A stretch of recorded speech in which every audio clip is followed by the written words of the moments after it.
Érase una vez México, capítulo 1, parte 2. Tomar o no tomar la capital. He ahí el dilema. El 30 de octubre de 1810, a las 8 de la mañana, en el Monte de las Cruces, el numeroso ejército insurgente se presentó frente a las menores, pero más poderosas y mejor disciplinadas tropas de Torcuato Trujillo.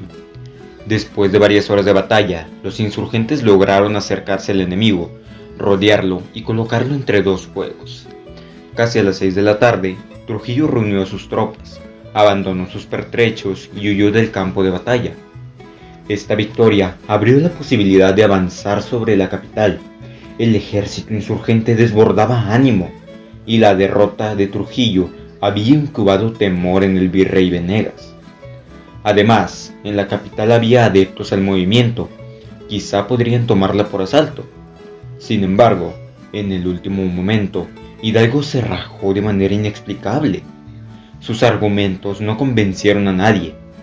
Expresó que a pesar de la victoria, el ejército insurgente había sufrido bajas, tanto de hombres como de artillería, así que se le hizo fácil ordenar la retirada.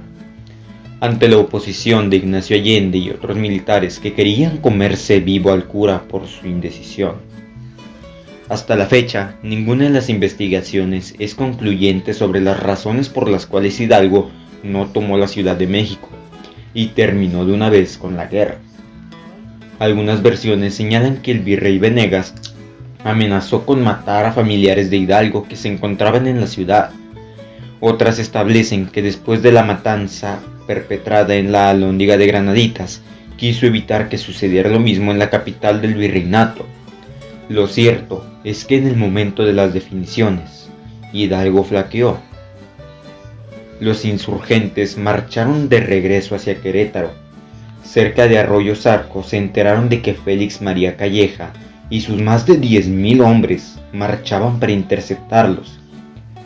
El 7 de noviembre de 1810, cerca del pueblo de San Jerónimo Aculco, bastó un poco más de una hora y algunos movimientos precisos del brigadier Calleja para derrotar a los insurgentes, quienes esta vez no les funcionó la clásica estrategia de no somos machos, pero somos muchos, y abandonaron el campo de batalla al grito de ¡sálvese quien pueda!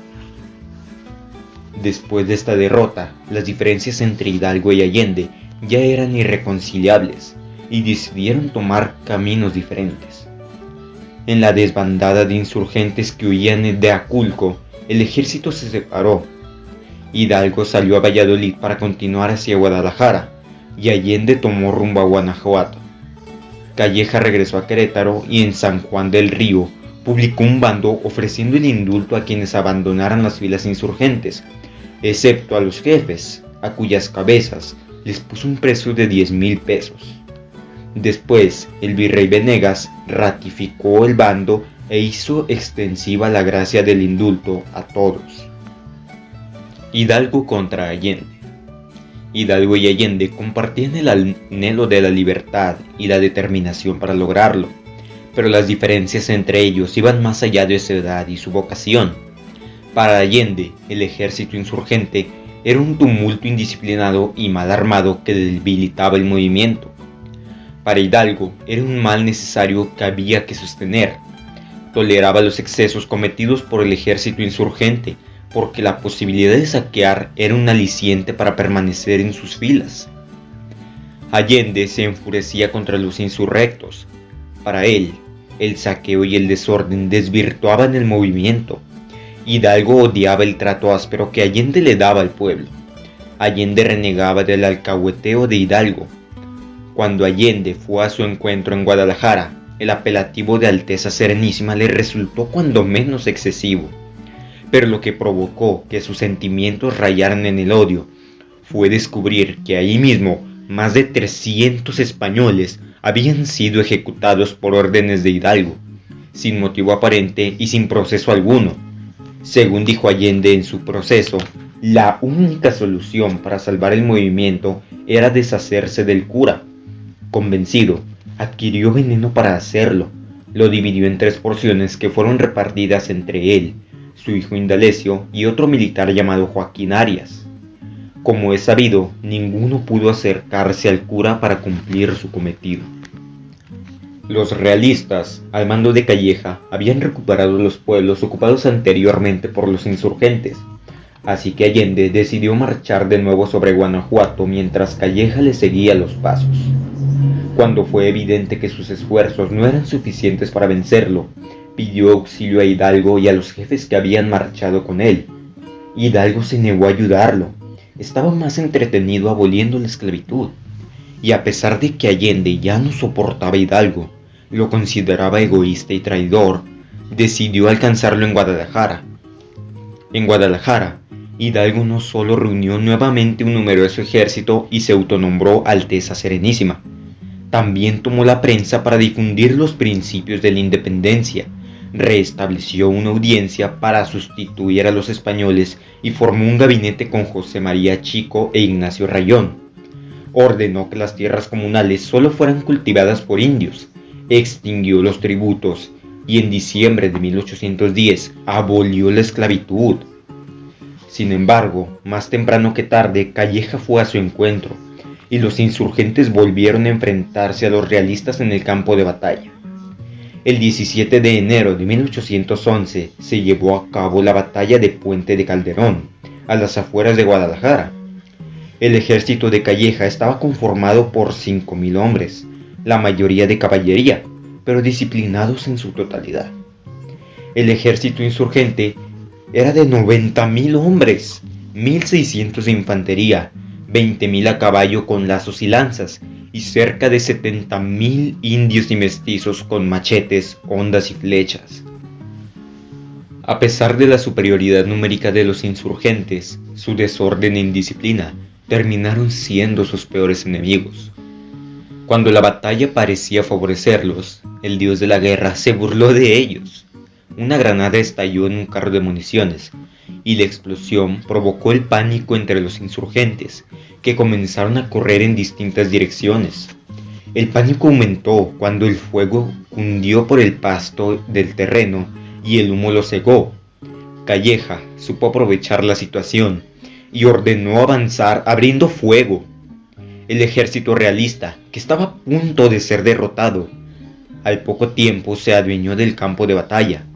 Bajo la lógica de lo perdido, lo que aparezca, los insurgentes regresaron a Guadalajara, recogieron los caudales que quedaban y al día siguiente salieron rumbo a Aguascalientes con el ánimo por los suelos. La derrota de Puente de Calderón marcó el fracaso del movimiento insurgente. Hidalgo y compañía intentarían llegar a Estados Unidos para formar alianzas y pedir ayuda y reorganizar la lucha. Camino a Zacatecas, en la hacienda de Pabellón, los jefes insurgentes, hartos del cura, se reunieron para despojar a Hidalgo de la jefatura del movimiento. Ignacio Rayón propuso dividir el mando en político y militar. Miguel Hidalgo se quedaría a cargo del primero, e Ignacio Allende del segundo, como se había propuesto y convenido desde un principio. Con Allende como jefe de los restos del ejército insurgente, los insurrectos emprendieron camino al norte. Al pasar por Saltillo, recibieron de nuevo la oferta de indulto por parte del virrey, a lo que respondieron: no dejaremos las armas hasta no haber arrancado de los opresores la inestimable alhaja de nuestra libertad. El indulto es para los criminales, no para los defensores de la patria. Buen discurso para una situación desesperada. Sin prever lo tortuoso del trayecto, pronto comenzaron a sufrir la falta de agua. En la parte más difícil, el Espinazo del Diablo, cuando las provisiones estaban prácticamente agotadas, apareció un supuesto enviado del gobernador de Coahuila, quien simpatizaba por la causa.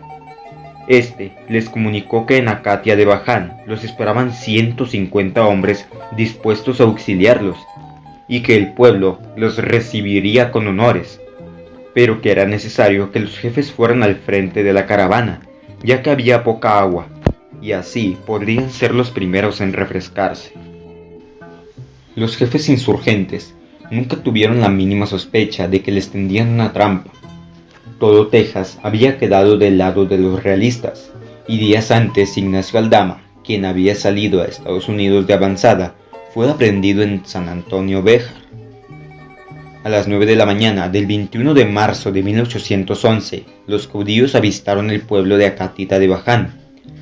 La gente que se veía a lo lejos estaba tendida en línea, dejando libre el camino y en actitud de recibirlos con honores. Pero detrás de una loma se encontraba Ignacio Elizondo con sus tropas. Uno tras otro desfilaron ante la loma, y uno tras otro fue detenido y amarrado. Más de 1000 hombres fueron aprehendidos. Al día siguiente los condujeron a Monclova, donde a los principales jefes les colocaron esposas y los trasladaron a prisión, hasta el 28 de marzo, cuando continuaron su martirio hasta Chihuahua, montados en mulas, quemados por el sol y con un ínfimo refrigerio. Ignacio Allende, Juan Aldama, Mariano Jiménez y Manuel Santamaría fueron ejecutados el 26 de junio de 1811. El juicio a Hidalgo tomó más tiempo, porque además del juicio militar, tuvo que hacer frente a un juicio eclesiástico, que lo condenó a la degradación sacerdotal. Fue fusilado el 30 de julio de 1811. Abasolo traidor. Mariano Abasolo fue miembro activo de la conspiración de Querétaro, ostentando el grado de capitán del regimiento de la Reina de San Miguel el Grande. Después del desastre de Puente de Calderón, en enero de 1811, varios caudillos independientes lo veían con desconfianza. Cuando Allende decidió retirarse a Estados Unidos, convocó una reunión en Saltillo para designar a los jefes, que habían de permanecer en la ciudad para mantener la insurgencia. Pero Abasolo no aceptó el cargo. Fue hecho prisionero junto a los otros caudillos en Acatita de Baján y trasladado a Chihuahua. Durante su proceso en Chihuahua, se propuso salvarse a costa de todos y procuró alejar de él toda responsabilidad. En su declaración, sostuvo no haber tenido conocimiento de la revolución hasta después de comenzado el movimiento.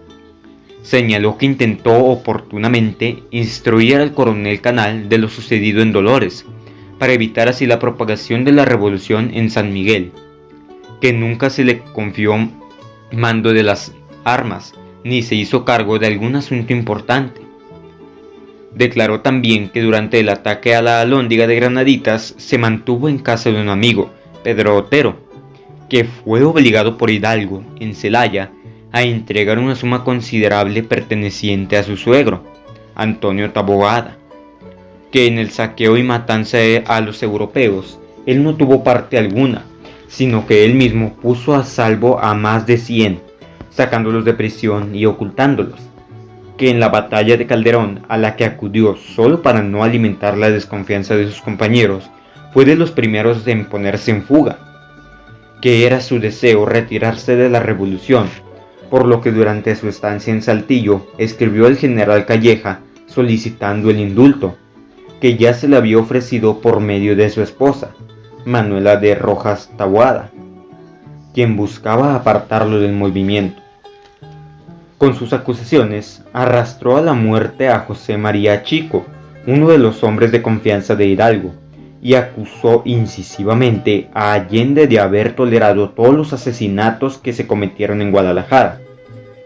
Gracias a su copiosa declaración llena de acusaciones hacia los demás y la intervención de su esposa, Abasolo no fue condenado a muerte, sino a presidio perpetuo en España, en el castillo de Santa Catalina de Cádiz, donde murió el 14 de abril de 1816. Por traidores e impíos. Las cabezas de Miguel Hidalgo, Ignacio Allende, Juan Aldama y Mariano Jiménez, insignes fascinerosos y primeros caudillos de la insurrección, que robaron los bienes de culto de Dios y real erario, que saquearon y arruinaron las casas y haciendas, que derramaron con la mayor atrocidad la inocente sangre de los sacerdotes fieles y magistrados justos, de sus conciudadanos, amigos y parientes, que arrojaron por las calles y los campos cuerpos desnudos, insepultos y para pasto de las fieras, para sustituir la limpiedad, desolación y anarquía. Aquí clavadas sus cabezas, por mandato del señor general don Félix María Calleja del Rey, serán el testimonio de la justicia y el escarmiento de los impíos, traidores, rebeldes, ladrones y asesinos. José Ignacio Rocha, 2 de junio de 1802. Las cabezas de Hidalgo, Allende, Aldama y Jiménez fueron cortadas y expuestas dentro de jaulas en las 4 esquinas de la Alhóndiga de Granaditas como escarmiento. Por mi general Morelos doy todo mi corazón. 1811 a 1815.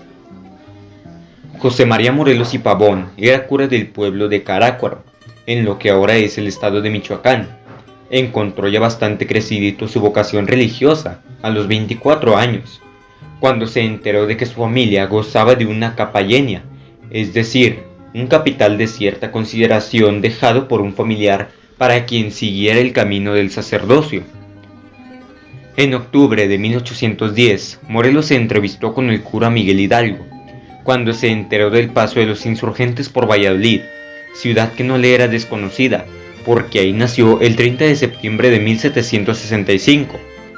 Tampoco Hidalgo le era extraño, ya que había sido su maestro en el colegio de San Nicolás. En ese encuentro, Hidalgo le encomendó a Morelos una pequeña tarea, nada difícil: sublevar el sur y tomar para la causa de la independencia el puerto de Acapulco. Con muy pocos hombres, Morelos organizó un ejército disciplinado y efectivo que sabía moverse con rapidez.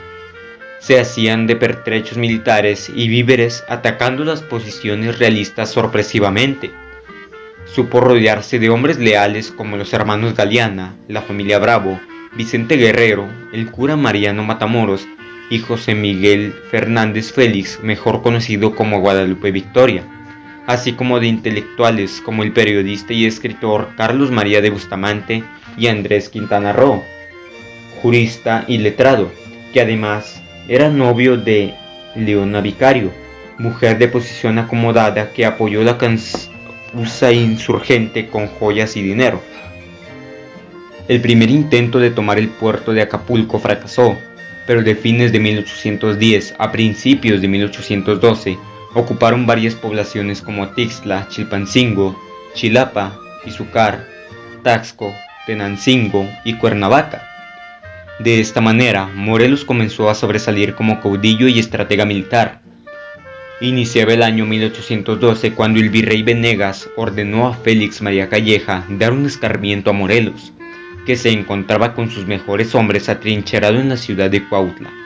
Hombres, mujeres y niños trabajaron cavando trincheras y acumulando provisiones. Estaban dispuestos a morir antes que permitir el triunfo realista. El 19 de febrero, los realistas iniciaron el ataque, pensando que derrotarían a los insurgentes en cuestión de horas.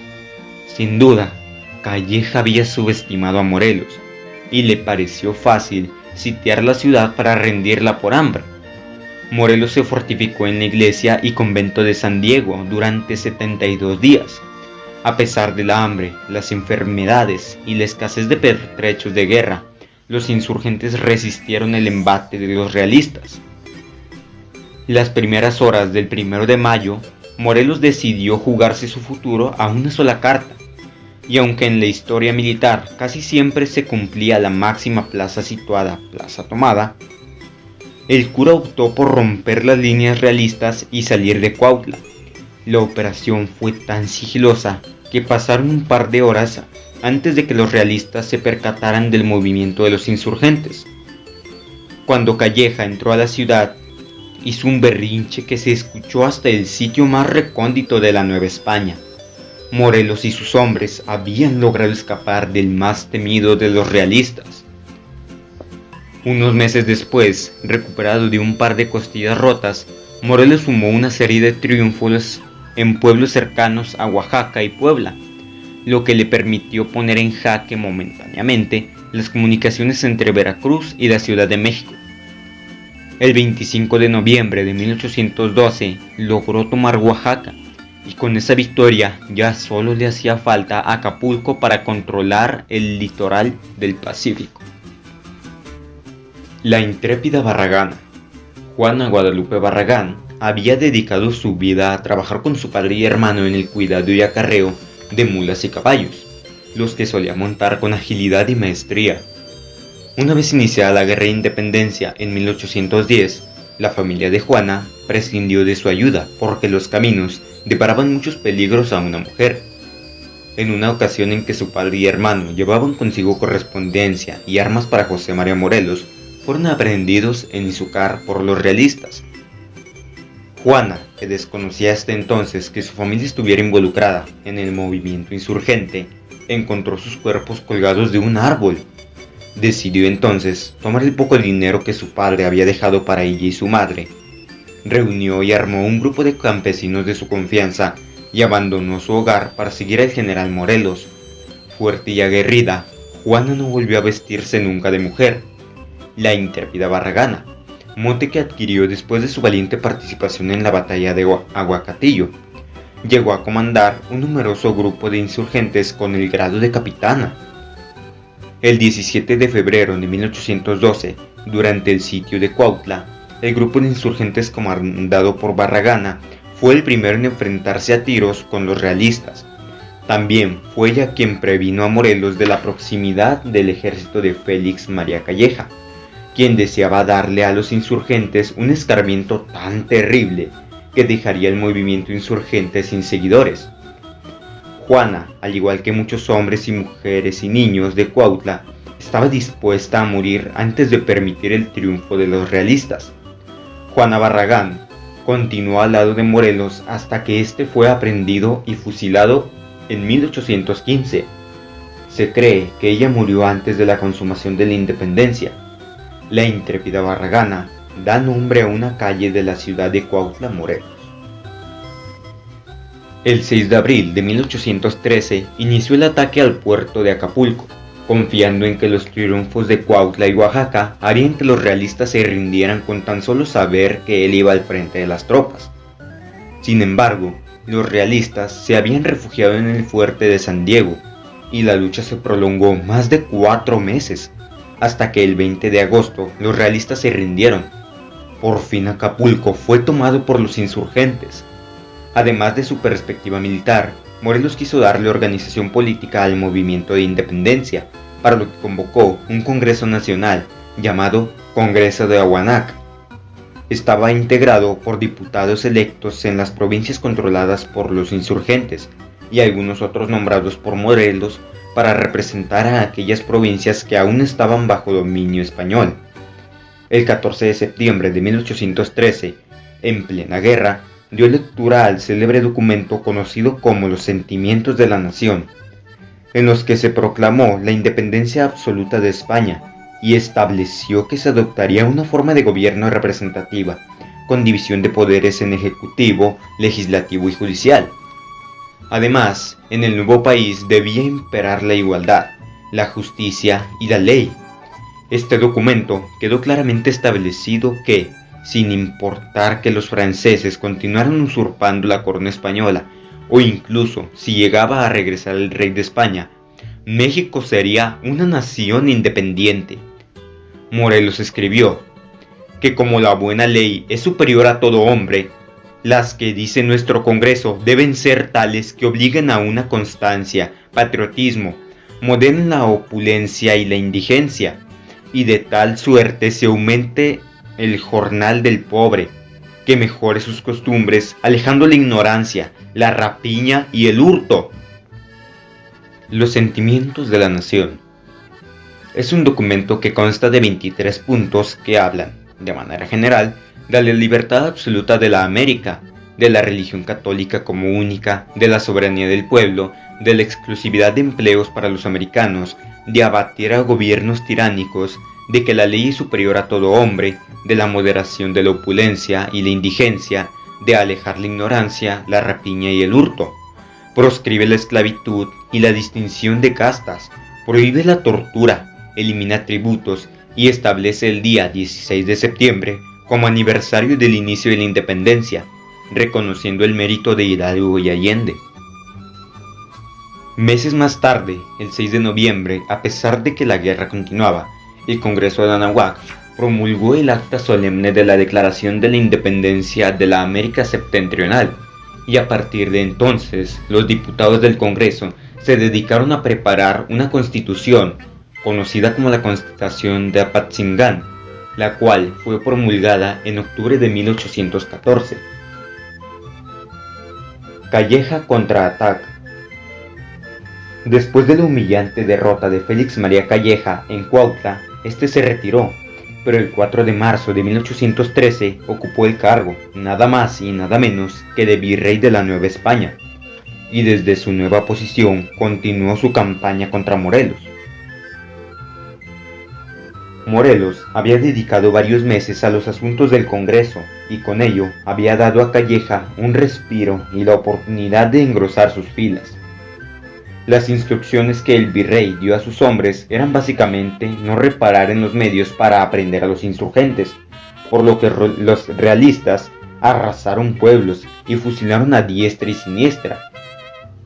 Morelos debía con urgencia lograr otra victoria militar.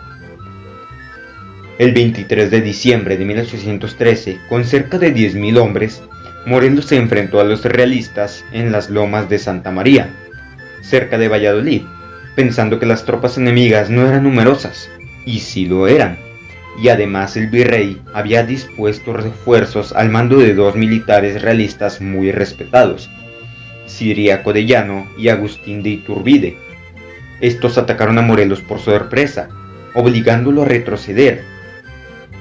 Por la noche, cuando Morelos planeaba reagrupar sus fuerzas para dar el asalto definitivo, apareció Iturbide, que llevó a cabo una fugaz incursión en el campamento insurgente, sembró el pánico y la confusión, y se retiró de inmediato.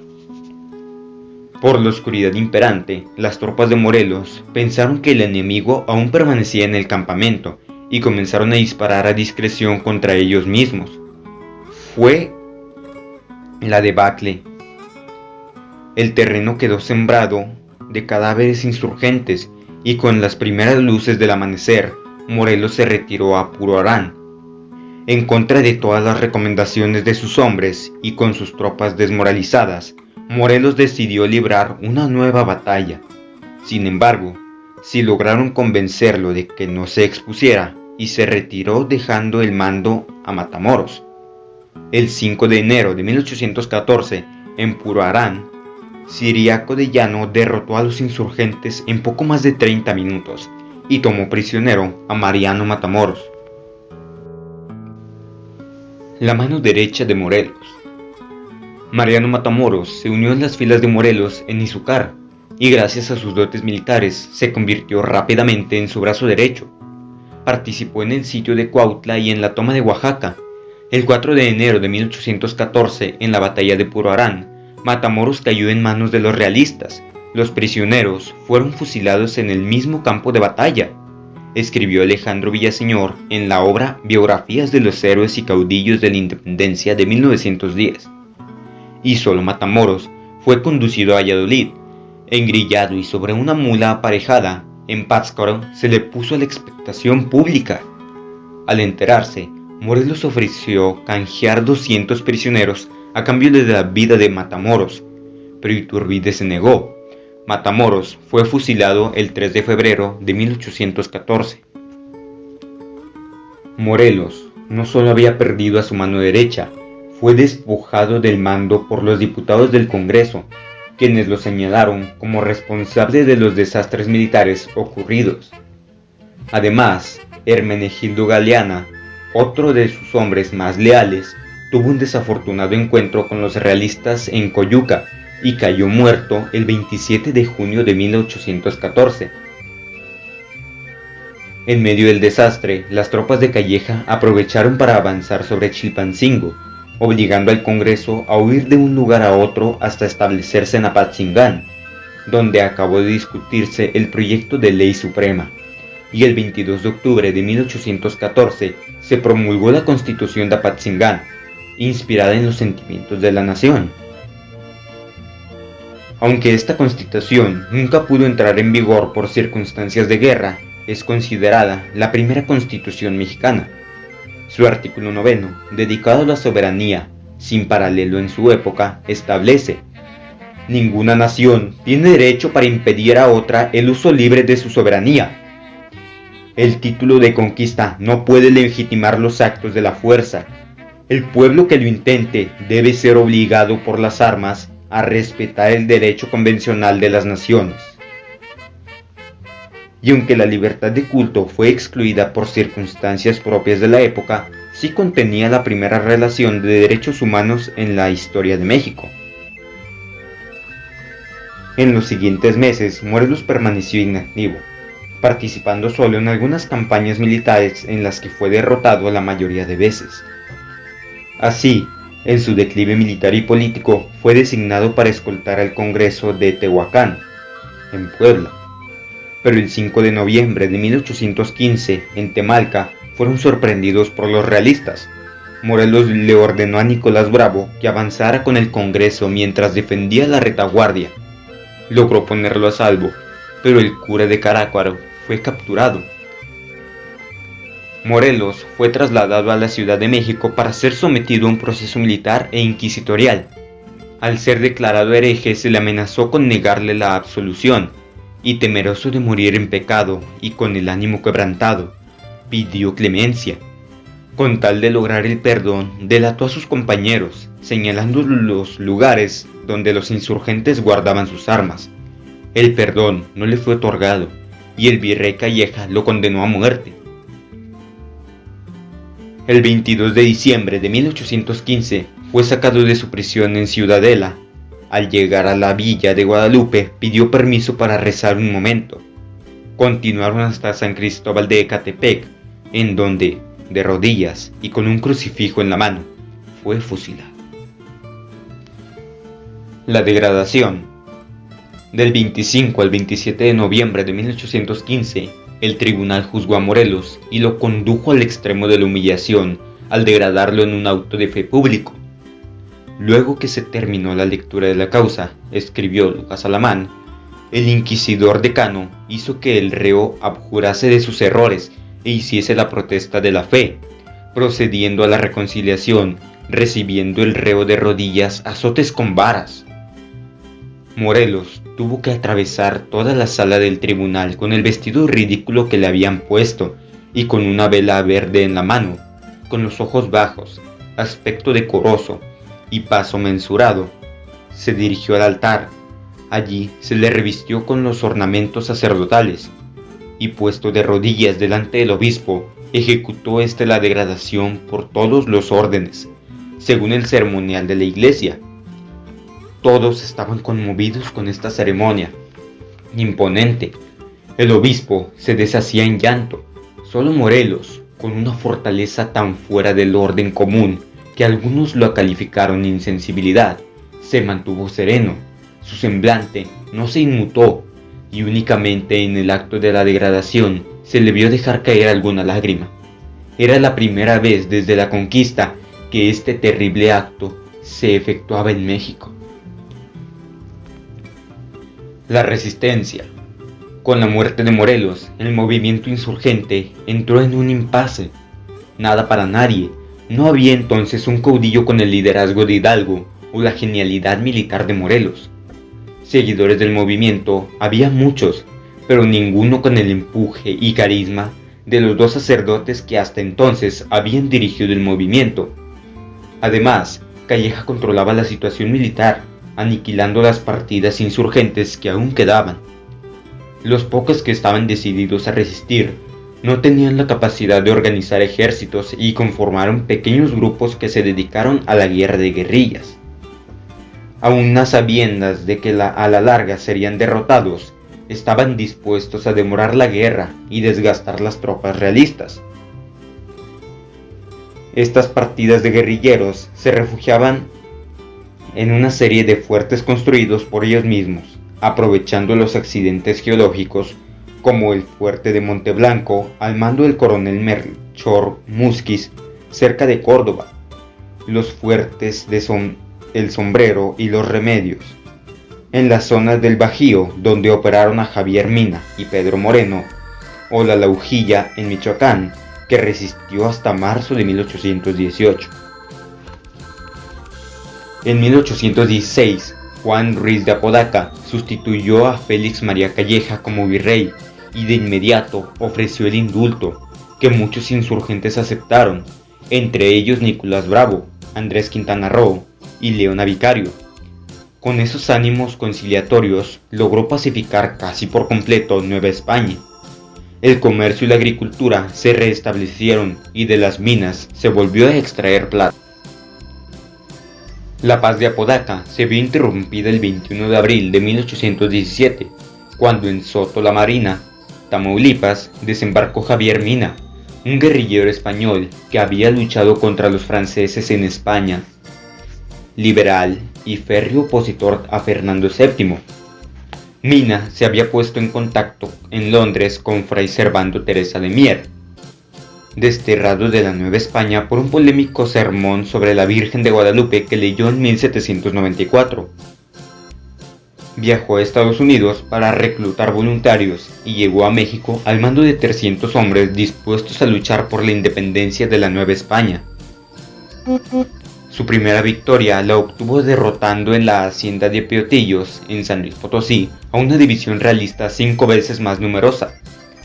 Mina pronto se unió a la guerrilla de Pedro Moreno, se estableció en el fuerte El Sombrero y juntos organizaron una poderosa resistencia.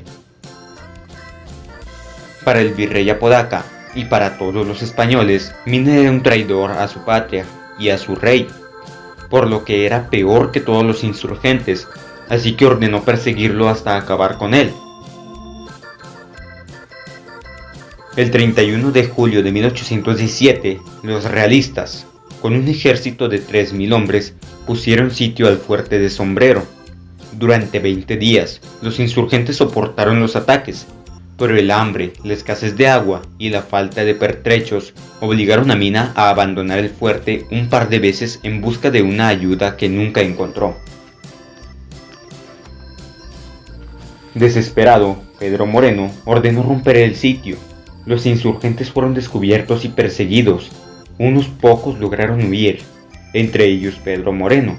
Finalmente, fueron sorprendidos en el rancho del Venadito, donde Mina fue hecho prisionero y Pedro Moreno fue muerto y su cadáver decapitado. El 11 de noviembre de 1817, Mina fue fusilado por la espada frente al fuerte de los Remedios. Con la derrota de Javier Mina, Fray Servando Teresa de Mier fue recluido en la cárcel de San Juan de Ulúa y desterrado nuevamente. Hacia los años 1818 y 1820, solo 2 insurgentes permanecían en pie de guerra, a pesar de las circunstancias: Guadalupe Victoria y Vicente Guerrero.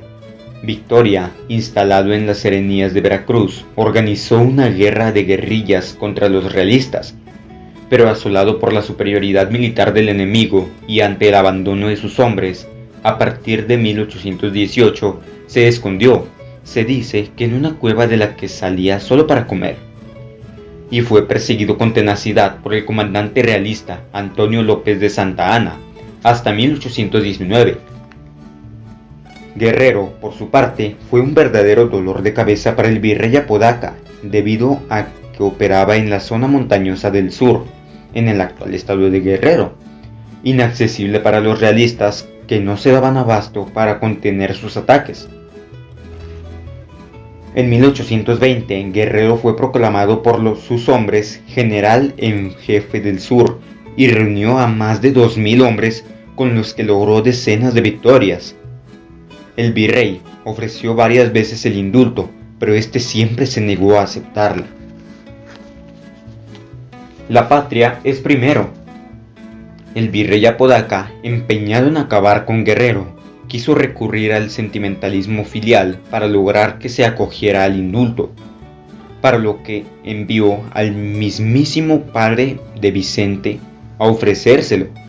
El viejo, de rodillas y llorando, le suplicó que lo aceptara.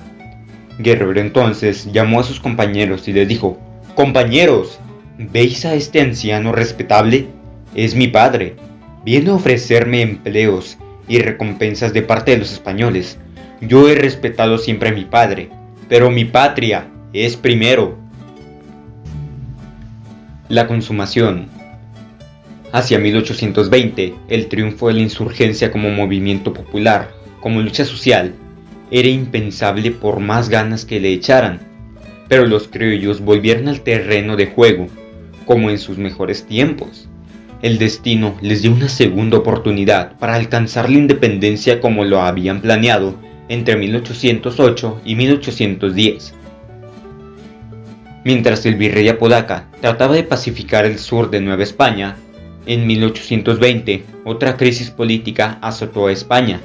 La manoseada Constitución de Cádiz volvió a entrar en vigor, y eso alteró el universo novohispano. Fue la última pieza del rompecabezas para concluir el largo conflicto y la llave que le abrió la puerta a los criollos. Desde su promulgación en 1812, la Constitución de Cádiz había sido un parteaguas para todos, para la metrópoli, para las colonias de América, para los criollos. Fue redactada por las Cortes Generales de España, reunidas de manera extraordinaria, mientras su territorio se encontraba invadido por las fuerzas francesas. La gran novedad fue que se aceptaron representantes de las colonias de América, y su carácter fue eminentemente liberal. Las Cortes redactaron una constitución donde establecieron que España dejaba de ser una monarquía absoluta para convertirse en una monarquía constitucional, con división de poderes y límites al poder del monarca. Jurada el 19 de marzo de 1812, la primera constitución española determinó que la voluntad del rey estaría supeditada a un poder legislativo conformado por representantes de las Cortes del Reino, incluidas las colonias. Además, declaró la igualdad entre americanos y españoles y suprimió la Inquisición. Los criollos en América vieron con buenos ojos la nueva ley porque les abría espacios políticos, pero poco les duró el gusto. En marzo de 1814, Fernando VII regresó de su cautiverio en Bayona.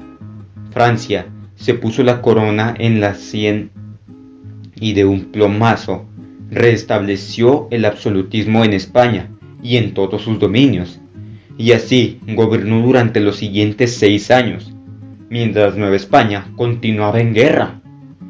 Sin embargo, en enero de 1820, tras una larga lucha por las libertades constitucionales, el coronel Rafael de Riego, comandante del batallón de Austrias, se pronunció contra Fernando VII, lo aprendió y exigió el restablecimiento de la Constitución de Cádiz y de las Cortes. En la Nueva España, y particularmente en la Ciudad de México, la noticia de la apresión de Fernando VII cayó como bomba entre los españoles peninsulares. Se les heló la sangre nomás de pensar que el restablecimiento de la monarquía constitucional, ya que minaría sus privilegios y le daría más juego a los criollos. Incluso el virrey Apodaca se sumó a esta preocupación y durante algunas semanas evitó que se difundieran las noticias de lo sucedido en España. ¿Qué hacemos?, se preguntaban nerviosos los españoles en Nueva España.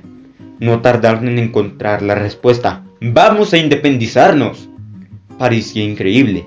Los españoles, que con tanto ahínco se habían opuesto a la independencia, ahora la querían a toda costa.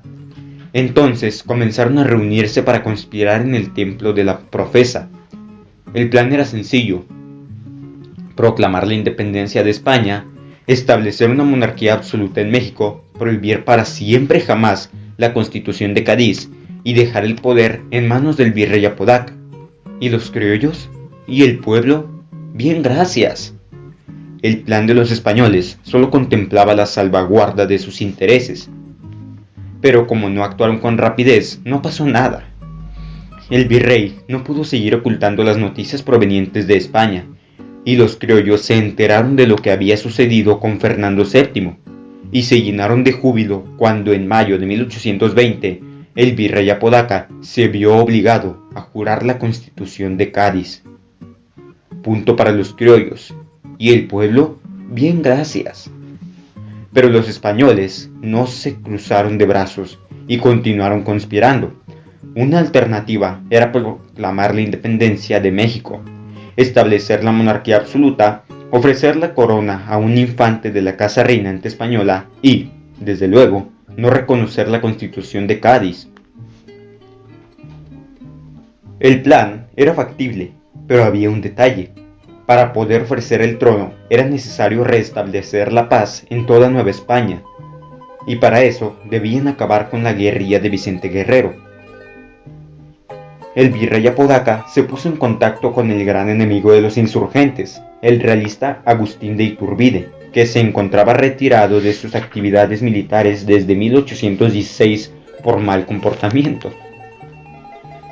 El escándalo no había sido por la crueldad con la que trató siempre a los insurgentes, sino porque aprovechó la guerra para enriquecerse a través del contrabando. Entre las prebendas que le ofreció el virrey Apodaca y los encantos de la güera Rodríguez, Iturbide aceptó entrarle al quite y se puso al frente de las tropas realistas. El 16 de noviembre de 1820 salió de la capital para instalar su cuartel en Teloloapan. Después de varios reverses propinados por Guerrero y desesperado por no lograr que se acogiera al indulto, se le ocurrió un plan distinto al de la profesa: invitar a Guerrero a terminar con la guerra y unir fuerzas para declarar la independencia y dejar a los españoles fuera de la jugada. Luego de un intercambio de cartas en las que Guerrero se mostró desconfiado, por fin aceptó entrevistarse personalmente con su viejo enemigo y unirse a favor de la independencia y de la paz. Abrazos, aplausos, futuro promisorio para la causa libertaria. El 24 de febrero de 1821, Iturbide proclamó el Plan de Iguala, documento con el cual declaró a la Nueva España independiente y estableció que como forma de gobierno el país adoptaría una monarquía constitucional moderada. Según lo dispuesto en el plan, los realistas insurgentes se unirían en un solo ejército llamado Trigarante, o de las tres garantías, representadas cada una por un color: el verde, la independencia; el blanco, la pureza de la religión católica; y el rojo, la unión entre americanos y europeos.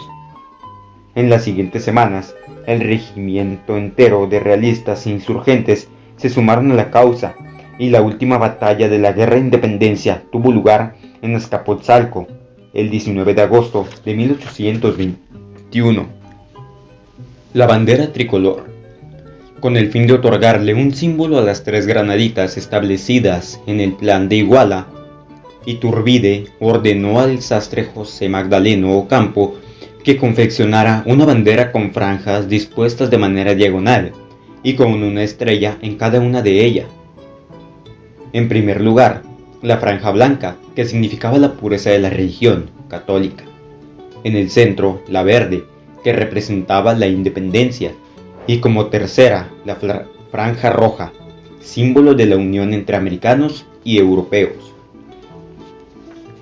Don Juan de O'Donoghue desembarcó en Veracruz cuando el ejército trigarante marchaba triunfal por casi todo el territorio novohispano.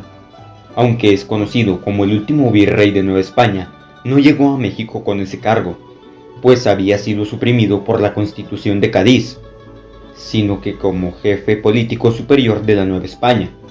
Como sea, tenía el poder y sabía lo que era pelear por la libertad.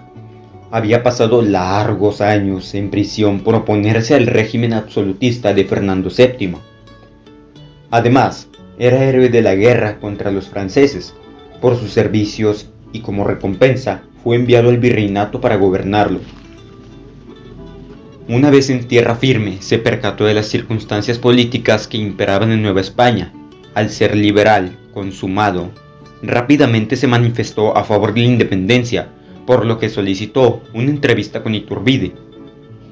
El 24 de agosto de 1821, los dos hombres se reunieron, platicaron largo y tendido, y al final firmaron los tratados de Córdoba, con los que se reconocía la independencia de México y se asumía la monarquía constitucional moderada como nueva forma de gobierno. El 27 de septiembre de 1821, el ejército trigarante desfiló por las calles de la Ciudad de México Al frente de la gran parada militar iba Agustín de Iturbide, el hombre del momento. En la retaguardia iba Guerrero, con las otras tropas insurgentes que pasaron casi inadvertidas ante la multitud que se reunió para recibir a los libertadores. Nunca se había visto en México, escribió el historiador Lucas Alamán, una columna de 16,000 hombres. El concurso numeroso que ocupaba las calles los recibió con los más vivos aplausos, que se dirigían especialmente al primer jefe Iturbide, objeto entonces del amor y admiración de todos. Las casas estaban adornadas con arcos de flores y colgaduras en que se presentaban en 1000 formas caprichosas los colores trigarantes, que las mujeres llevaban también en las cintas y moños de sus vestidos y peinados. La alegría era universal. Los que lo vieron conservan todavía fresca la memoria de aquellos momentos en que la satisfacción de haber obtenido una cosa largo tiempo deseada y la esperanza halagüeña de grandezas y prosperidades sin término ensanchaban los ánimos y hacían latir de placer los corazones. Terminaban así 300 años de dominación española. Comenzaban los aciagos años del México independiente.